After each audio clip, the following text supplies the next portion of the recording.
Hey, what's up, everyone? It's the Lemesis, your nemesis, but you can call me Lem. Welcome to Just Another Cheesehead podcast. Today is the 21st of January. It's at 1 in the morning, 1:31 to be exact. And the Green Bay Packers and the 49ers faced off Saturday night on the 30th or 20th, sorry. And the Green Bay Packers lost. And the name of this podcast for today is going to be called False Hope because, I really want you to take the time to listen to what I'm trying to say here because I do think that I'm here to help you all to be better, educated, well-informed Green Bay Packer fans. And I think I have a unique and interesting perspective that I want to share with you all today. So let's just kind of go over the game and we'll talk about things. I have some points to kind of go over. But first quarter, Green Bay Packers put up 3 points, as you guys already know. Second quarter, we score another field goal. The 49ers going into the half, they put up a touchdown. And then we block a field goal before. You don't see that on the stat sheet right before the half. Then in the third quarter, boom, we explode for 15 points. Jordan Love throws a touchdown or two, and the San Francisco 49ers put up 7. And then in the final fourth quarter, they put up 10 points, the 49ers, and the rest was history. Jordan Love's stat line, I think every part of his stat line matters. He was 21 for 34, 194 yards, 2 touchdowns. I will be generous and say that the 2 picks, I would say for sure 1 pick. No, 2 picks. The other pick was a tip pass, but he threw it behind the tight end. So then the tight end tipped it up in the air, and it was an interception. So I think both of those interceptions were warranted. Brock Purdy, 23 for 39, 252 yards, a touchdown. Man, I felt the whole game he was going to throw a pick. I mean, I could feel it in the air. But he played well. And, luck happens in the NFL. Aaron Jones, 18 carries, 108 yards. He had a really good game. I don't think we leaned on him enough. Romeo Doubs, 4 receptions, 83 yards. You know what George Kittle did. We were running the ball. I thought we did well. Romeo Doubs led all the wide receivers. And let's just go through the team stats. So we had 330 yards to their 356. In the end, they had more passing yards, and they needed every bit of it, 245 to our 194.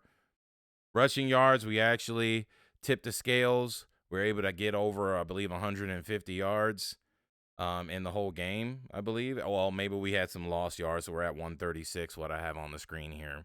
But at one point, I know the stat line on the screen was like the 49ers. I think they haven't given up more than 100 yards in the last X amount of games. And Aaron Jones went off. I mean, we needed him to go off, and he did. We had 5.3 yards per play. 20 first down, 7 of 13 on third down. The 49ers were not good on third down this season. They were 10 for 16, meaning their defense. I want to be very specific. Their defense was one of the worst defenses that would, give up third down plays. So we had that edge going into the game. It didn't matter. We ran a total of 62 plays, punted the ball once. We had 1 penalty for 5 yards. No fumbles, those 2 picks, and time of possession was 30 minutes and 19 seconds to the 29 minutes and 41 seconds to the San Francisco 49ers. So let's go over the game and where we fell short from the first quarter to the fourth quarter. I think it's pretty obvious the game was over in the first quarter. And here's what I mean. I know a lot of you, you're an idiot. Oh my gosh. You get in your comment section, and guess what? Comments are good for the algorithm. So keep the hate coming. But I'm going to educate you today because, the great Aaron Rodgers said that momentum matters, and I actually agree with him. I've seen momentum for many, many years watching the game of the NFL, of football, and momentum is critical. And at the beginning of the game, I was quite surprised. I want to explain something to you guys. This entire season, I didn't give a rip about the outcome of the season. Every game we watched, I did not care. You know why? Because I know what I know now. And what I know now is that we were going to lose. So it was really easy for me mentally to get through this season without having high expectations and high hopes. But for this season, at the end of the season, I unfortunately let my guard down, and I had very high hopes in this game. And unfortunately, because of that high hope that I had, I knew we were going to lose the game, because this game was no different than any other game that we've seen Green Bay play in the last 10 plus years. In the first quarter, when we don't score that touchdown, the game was over.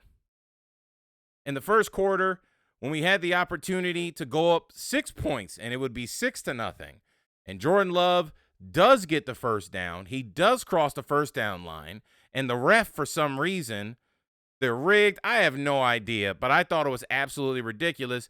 Didn't give him the first down, and the spot on that position was atrocious. There's no way in the world you could tell me he didn't get that first down from the angles that we saw on television, but they didn't give him the first down. From that point on, I was like, you know what? It's over. You can't, because if you take that game and we put up 7 points on the 49ers, Brock Purdy was looking shaky. The defense was giving up yards on the play. So if we get the ball into the end zone, then it forces the offense to just get pass happy, and they don't rely on Christian McCaffrey. And what we needed to do was stop the run game so that Christian McCaffrey doesn't get his yards, he doesn't get a touchdown, he doesn't run the ball down the defensive's throat, and then the defense doesn't get tired. But unfortunately, the offense, I said this earlier and I wrote this down. The special teams didn't let us down in this game, besides the missed kick, but the special teams did really well. The special teams at one point put us in position to even score a touchdown, so let's not talk that trash. And they blocked the field goal. The defense didn't let us down because the defense held the 49ers, one of the most powerful offenses, to 17 points all the way into the fourth quarter till the final 2 minutes of the game, guys. Don't think you can make that argument. That's pretty darn good. What let us down was the offense. And I would say the offense as a whole. I don't want to throw it all on Jordan Love because I don't think it was all on Jordan Love. I think Matt LaFleur gets a piece of this. I think there's wide receivers who could have stepped up could have helped Jordan Love because this is a team effort. It's a team game. But we fell short in the first quarter. When we don't put pressure on the 49ers, we don't go up 7 points or at least 10 points when we had the ball in our hands and we were sitting in the red zone multiple times and we came back with a 0 burger and 3 points. That's not good enough to win playoff football in someone's house when you're on the road. That is absolutely ridiculous. And it was when you play around with fire, at some point the fire is going to burn you. You can't keep giving the 49ers a chance to get back into the game, keeping the game close. It's like they put the stat up on the board, and I want to read this to you guys. I'm going to read this because I wrote this down. The 49ers are 1-30 when going into the fourth quarter behind by 5 points or more. And the Green Bay Packers are the worst team that the 49ers have ever played to give them that one victory for that one stat line that I just read to you. We just did that. They were 0-30 going into this game. In the fourth quarter, Green Bay was up by 7 points. At the beginning of the fourth quarter, going in, we were up by 7. The 49ers have never won a game when they are down by 5 points or more.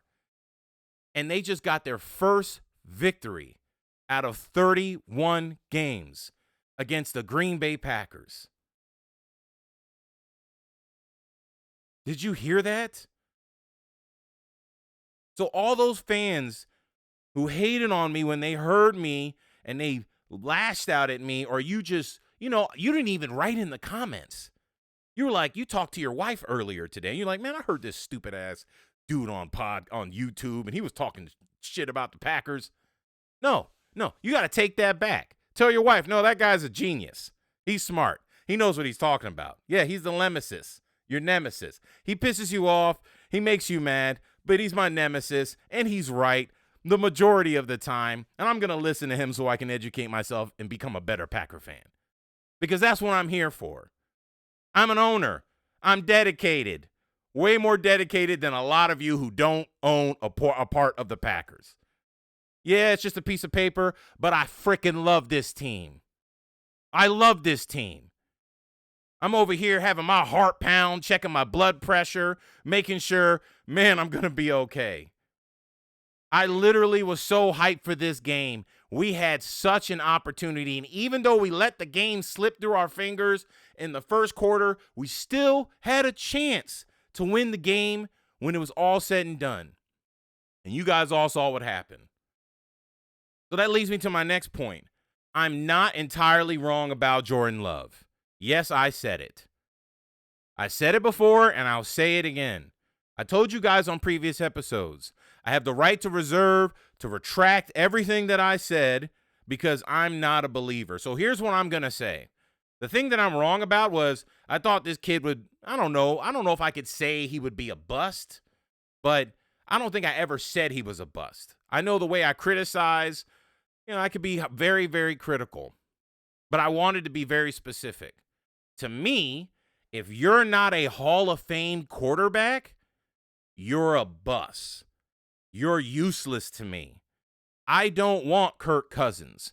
I don't want Dak Prescott. I don't want Donovan McNabb or some other mediocre Trent Dilfer-looking mother trucker behind my center of the Green Bay Packers. I don't want that. Now, you might want that. You want that mediocre Brad Johnson. You want that dude who just he sucks. He's not going to help you win the game. He's probably going to help you lose the game, but he's not going to help you win the game. I don't want that. I don't need, he needs weapons around him. I don't need the wide receiver to be better than my quarterback.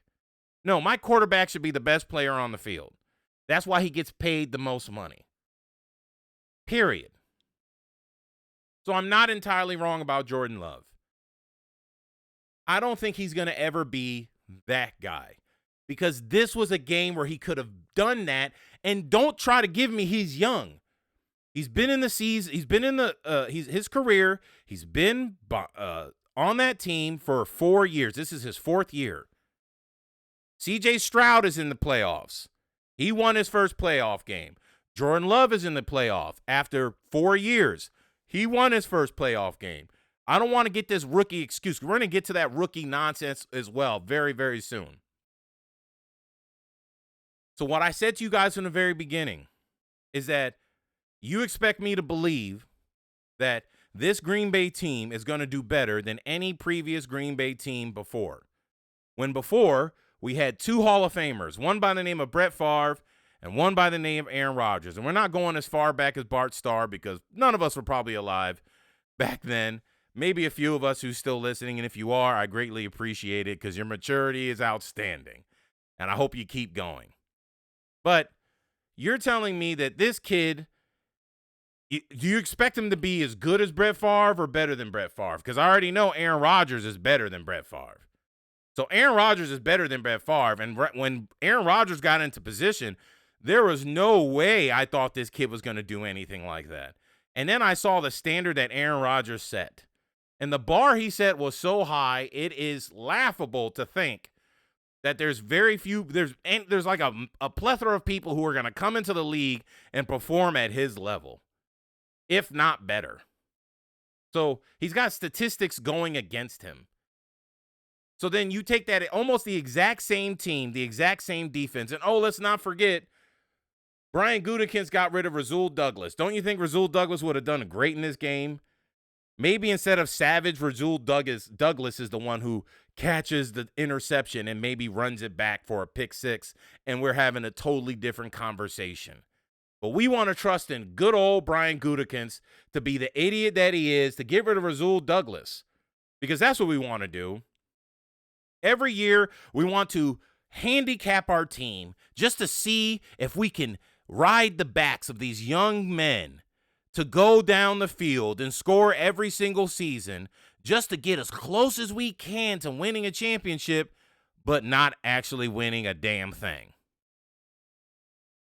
So what is Jordan Love's peak? Is he another Kirk Cousins? Is he another, underachiever? He's decent. He has good numbers, but he never wins a championship. We're always in it. We give you these amazing finishes, like when the Saints played against the Vikings, and oh my gosh, what a game. The 49ers against the Packers, and what a game. It was so great for everybody else to watch. If you weren't a Packer fan or a 49er fan, it was great for you to watch. But when you're a Packer fan, that is bullshit. That game was garbage. You know why? Because my heart was pounding, and I knew, even though I knew this season was irrelevant for me to care, because I'm a fan, I still cared at the end of the year. It's the freaking playoffs. And 9-8 or 15 or 16-0 doesn't matter. So you're in the playoffs, and you get hyped, and you get excited, and then you start to see a glimmer of hope, like, oh my God, this kid might actually be really freaking good, and he might actually have something to prove. And wow, is it possible? I'm starting to think like, man, we beat the 49ers. Who's left in front of us? I mean, we got the Bucks and we got the Lions. And I'm thinking, I don't think Baker Mayfield going to do a double piece on us again. And I'm pretty sure we got a number on the Lions. So there's a good chance Jordan Love and the Packers could go to the Super Bowl. Is that possible? Yeah, it was possible. This was our year. This is what's crazy about what I'm saying right now. I said this to my wife earlier. I said, this pisses me off that the Green Bay Packers did what they did to us with Aaron Rodgers. They tried to blame it on Aaron to make it look like Aaron didn't want to be here. No, Aaron didn't want to start and reboot back up. And Brian Gutekunst didn't want to keep paying Aaron Rodgers. So what did he do? He kicked him out because what we've been trying to do is win a championship on the cheap. We've been doing this for years. We never, ever just get exactly what we need. Remember, Brian Gutekunst was not in the GM position when we won the Super Bowl in 2010. When we won in 2010, we got the pieces we needed. We put the defense together. We had the wide receivers before Aaron Rodgers took the helm, and we won the championship. But then Aaron Rodgers got paid what he deserved to get paid. And year after year after year after that, did we get the defensive pieces around him? And y'all know we needed better defensive pieces, and you knew it wasn't too expensive. All we did was we sat there and watched our front office and our GM not do what was necessary to put the team around Aaron Rodgers. In 2015, we went 15-1 and lost against the Kansas City Chiefs for that one loss, and they were like 4-12 that year. And then we lose to the Giants. I was at that freaking game. We didn't even win one game. That team went and going 15-1. So 9-8 means nothing. 15-1 means nothing. The first seed, the second seed, the third seed. None of that means anything. You get into the dance and all bets are off. And that's why I want to bring up the concept of maturity. What I'm trying to get you guys to realize is just a game. I'm mad, but it's just a game. And that's why some people don't like sports. While we're idiots and I'm getting on here and I'm yelling at 1 or 2 in the freaking morning and I'm pissed off that we just lost, and it makes me mad that I cared. It really makes me mad that for just a moment I cared. I cared for about 2 to 3 hours when I knew that this team logically was never good enough. So you get super emotional, you're watching the game, you're invested, and guess what? We're left with the exact same results.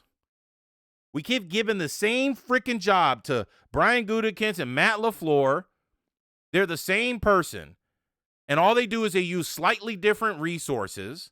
And in some cases, they want to take away the resources, like getting rid of Rasul Douglas, and just say, hey, can you win? Can you win? I'm going to give you less. And can you still win? Oh, man. You can't win by taking away, but you got real close to winning. That was a really fun game. That's all we saw. Why do we get rid of Rasul Douglas? Why don't we go into the free agency pool and pick up a player to be on this team that's going to make a change? How can you have any confidence in the future of this team? Let me spell it out for you. Let me explain why this is so illogical for you to believe this. So I have the question here. Can you trust this team will perform better than previous teams in our past with the current state of the NFL? No. You know why? Because what are the odds that Jordan Love is going to actually perform at the level of Brett Favre or Aaron Rodgers, if not better, consistently over his entire career? Now, let's give you that. Let's say somehow he's even in between Brett Favre and Aaron Rodgers. What happened over the last 30 years, you dumbasses? What happened? We went to 3 Super Bowls. We won 2. And we're in 2024, and the last Super Bowl we won was in 2010. So if we had 2 of the top 10 best quarterbacks to ever play the game, one in the top 5, I think top 3 to ever play the game, and we have won Super Bowl since 2010, and you think Brian Gutekunst and Matt LaFleur are just super intelligent people. Let's not forget, Aaron Rodgers is a 4-time MVP. Brett Favre is a 3-time MVP and a Super Bowl MVP. No, he didn't win the MVP. And Aaron Rodgers is a Super Bowl MVP. And you think we're going to have a guy who's maybe not as good as Brett Favre or Aaron Rodgers, or he might be similar or slightly less good and somehow give us better results, when we still have the same guys who were in the front office and Brian Gutekunst and the head coach Matt LaFleur, who played with Aaron Rodgers when he won 2 MVPs when he was supposed to be washed up. Like, stop it. I'll say this. I don't think Aaron Rodgers throws a pick at the end of the game. Remember, the last pick he threw was the last throw he threw in Green Bay. But that season, Aaron Rodgers had a broken thumb. Duh. But it was so easy to hate on the guy because you got tired of him. And here's the next point that I wanted to get at, is all we're doing here is playing a game. Here's the game. Jordan Love is young, wet behind the ears. So what do? And the NFL is barbaric, if you really think about it. Because he's young, we give him a chance. We're excited. Come on, Jordan. You could do it, Jordan. Just like we did with Aaron Rodgers. We loved on Aaron Rodgers. Come on, Aaron Rodgers. You can do it, Aaron Rodgers. It doesn't matter you threw that pick. We'll still trust you. We'll still trust you, Brett Favre. And then what happens? As these dudes get older and they don't perform and they don't win, or they get one little run. And think about that. We should be very happy we had Brett Favre and Aaron Rodgers. They both won us championships. They didn't win as many as we wanted them to, or I think that they should have won, but they won us championships, so I appreciate that. But what ends up happening is the moment 4 or 5 years down the road, after you've seen, you know what, this young kid, Jordan Love, he's no longer young anymore. And, man, it seems like we get to the playoffs and we just lose again and again and again. And then all that love for Jordan Love turns into what? Hate for Jordan Love. Why? Because you've seen now he's been here for 4 years. He's been here for 5 years. He's been here for 6 years. And we have really good games, and we've had some good seasons. We win 12 games and 13 games and 10 games and 9 games. And, man, it looks like we're going to go to the playoffs. But then we always run into a juggernaut team that beats us and we lose. So then that love turns to hate.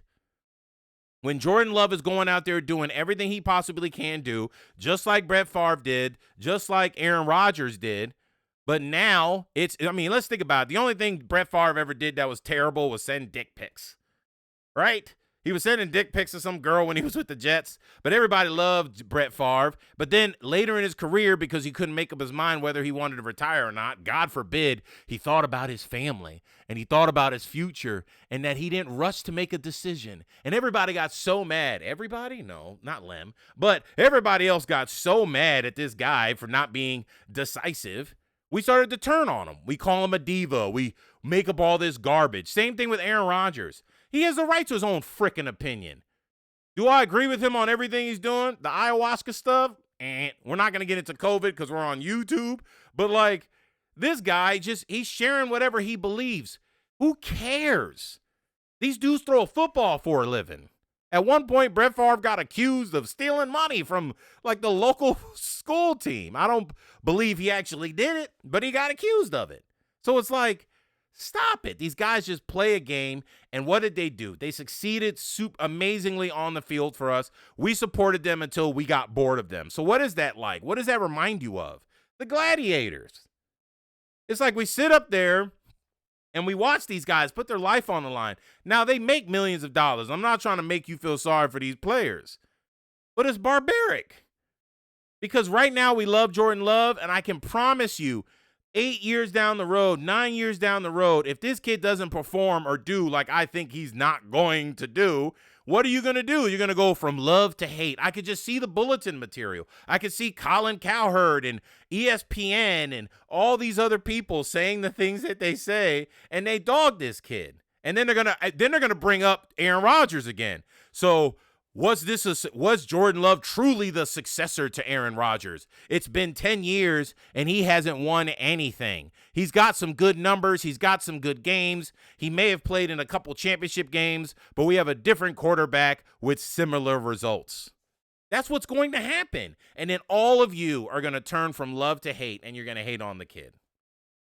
And all I'm saying to you is, I told you so. I told you he wasn't going to be the guy. And it's not because I want to hate on the kid. It's because we've seen greatness, and we've seen what our organization has done when we've had great players on our squad, how they've treated those great players.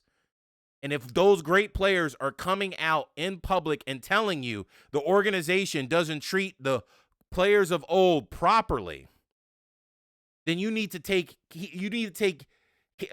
hear that. You need to listen to that. You need to lend an ear and be smart. And then when you watch how we performed and these guys put their bodies on the line year after year after year, and how we are in Green Bay, Wisconsin. Bro, there's no, if you're listening to this and you live in Green Bay, you can't argue. There is nothing in Green Bay. Absolutely nothing. There's the Green Bay Packers, a couple houses around the damn stadium, and nothing. Ain't no reason to be in Green Bay, Wisconsin. Ain't no reason to be in Green Bay. So how are you going to get high-profile players to come to the Green Bay Packers? The Packers have no choice but to try to draft well. Let me try to convince you to go play for the Green Bay Packers if you're not a fan. Let's go up to the cold where literally half the year it's colder than a mother trucker, and then you got to go up there and play with some Midwestern front office that don't know what the hell they're doing. We keep relying on the laurels of our history. What do we do? Green Bay is the most winning championship team, right? Well, how many years can you keep saying that until you just don't win anymore, right? And that's what's happening. Being the best franchise that wins this and that, blah, blah, we're tied with the most this, that, and the other, it's irrelevant. Before Brett Favre, they were going to get rid of the team. They were getting real close. Brett Favre saved the freaking Green Bay Packers, but we were the most winning team, blah, blah, blah, blah, blah, blah, the frozen tundra, blah, blah. See, that's my point. None of this stuff matters. I said it before. Aaron Rodgers would have got us in the field goal position. Mason Crosby would have made those kicks. But what do you want to do? You want to get lesser than talent. What's the quote that Matt LaFleur said? Like he just closes his eyes when he kicks the field goals because he's just hoping and wishing and praying this kid's going to win it or kick it in, and he missed them. And then Jordan Love throws the pick at the end of the game across his body. That's like rule number 1 for quarterbacks. How many times have y'all heard that? I don't even play quarterback, and I know you're not supposed to do that. You're not supposed to throw the ball across your body. What are you doing? I'm just so done with this, man. You can't trust this team to perform better in the future.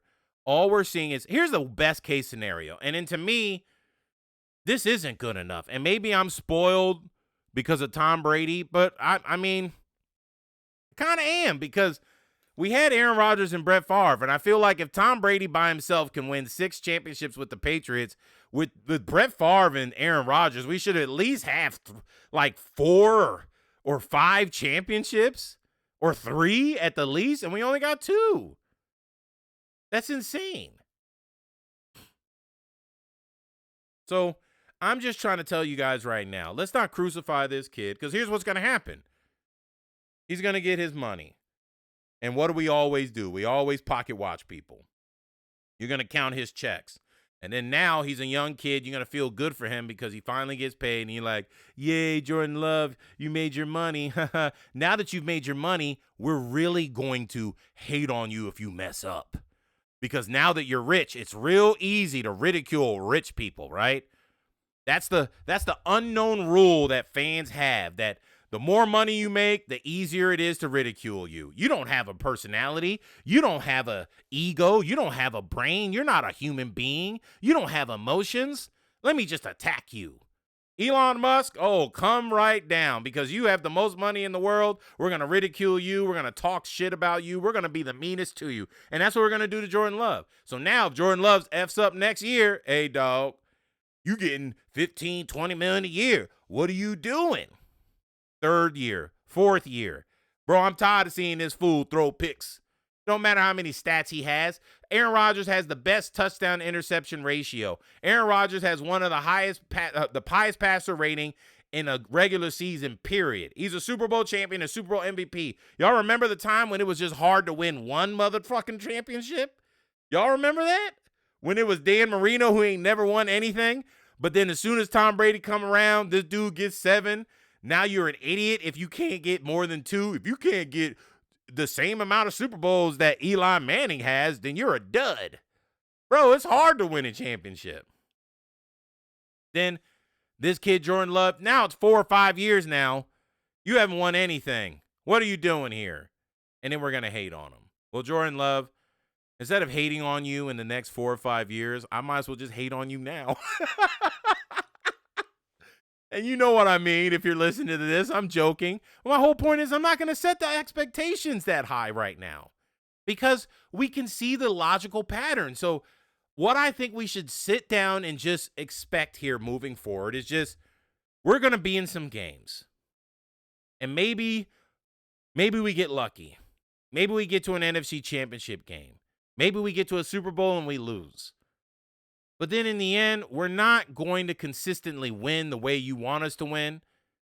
What you're really going to get with this kid and with this organization until real change is made is that we'll be relevant and we'll never be irrelevant. But we'll never be relevant enough to be the king on the throne.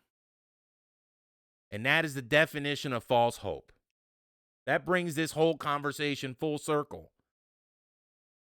Is the Green Bay Packers and their front office and their coaching staff, they're really good at getting as close as you can get to really having true championship expectations without ever fulfilling those true championship expectations. They never get over the hump. To me, that's not good enough. I don't know how you think that's good enough, because at the end of the day, guess what? The Eagles are home, the Cowboys are home, and so are the Green Bay Packers. It doesn't matter if you made it one more week, but you're at home also. If you're consistently at home, you're no better than the guys who didn't make it. You know why? Because if you make it to the playoffs and you're never good enough to get to the championship game and win it, then you're always doing a disservice to your team by not having the draft picks in place high up in the first round so that you can get the valuable men on your team to improve your team. You're always trying to play that guessing game of maybe we can get that guy. So it's always trusting that Brian Gutekunst is a great evaluator of talent. Can you really say that? I'm telling you, man, you're an idiot if you think that. If you think Jordan Love is an example of that, you got another damn thing coming. Because in order for Jordan Love to be the example of that, he has to be better than Aaron Rodgers or just the same. And just because this kid, to me, he's not, because Aaron Rodgers wouldn't have thrown that ball. Okay, Aaron Rodgers would have got us in position to kick the field goal. So there's no way. So you could talk about the back foot and how Brett Favre did it, and then he taught Aaron Rodgers, and then Aaron Rodgers did it, and then Jordan Love, he did it. But then guess what Jordan Love did that Aaron Rodgers wouldn't do? He wouldn't throw the ball across his body and throw a pick, the most egregious pass of all time, and be completely inaccurate on multiple passes in this game. Even though I do think he's improved and he's played better, he ain't doing that. So we all know he might be, let's just say we're Madden rating this kid. And Aaron Rodgers at his peak was a 100. And Jordan Love at his peak might be an 89 or a 90. But he'd never be 100. 90 is pretty good, but guess what? 100 is really good, and 100 is only good enough to win one mother trucking championship. I'm sorry, I don't like cursing because I'd like to think that Just Another Cheesehead podcast, little kids can listen to it. But maybe not this episode. But I'm done right now. I'm done. And, I made my rant. I believe, some very good points. And I don't think next season is really worth being excited for. I'm going to be honest with you. What's the point?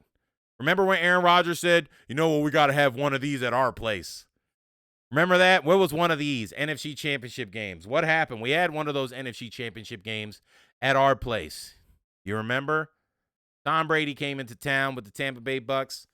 He threw for 3 interceptions, and we still lost the game. And guess what? Everybody's going to blame Aaron Rodgers. Why didn't he just run it? Why didn't he just run it? We try to find anything and everything to be mad. Do you just realize we're just not good enough? You don't lose a game, and that's why I'm not killing Jordan Love over this. You don't lose a game off of one throw.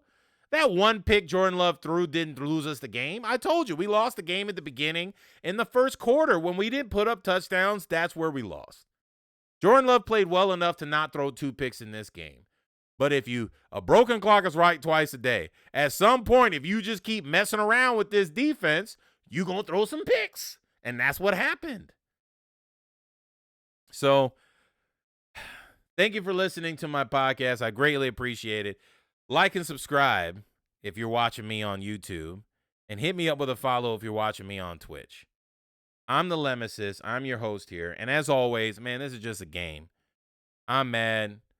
It's a persona. It's for entertainment purposes. There's some truth here. Don't get it twisted. But it is a game. And what's not a game is your salvation. So if you don't know the Lord Jesus Christ, Jigga, you better get to know him. It will be the best decision you ever make in your life. We don't need to get on here and argue. You just need to do what I'm telling you to do. Receive Jesus Christ as your Lord and personal Savior. Ask him to come into your life. The best decision you'll ever make. And don't bet on the Packers, because you can always bet on the Lord Jesus Christ, and he won't let you down. Paul said it, for me to live is Christ, but to die is gain. So even when you lose, you're winning with the Lord Jesus Christ. But with the Packers, they'll let you down, and they'll keep you excited here and there. And even when we get to the mountaintop, next season, things might change. Peace, love, and hap. I love you guys. Thank you so much for listening, and I hope you guys have a wonderful night. And as always, go Pack, go. Don't forget, I'm just here to educate you, to help you to be a better fan.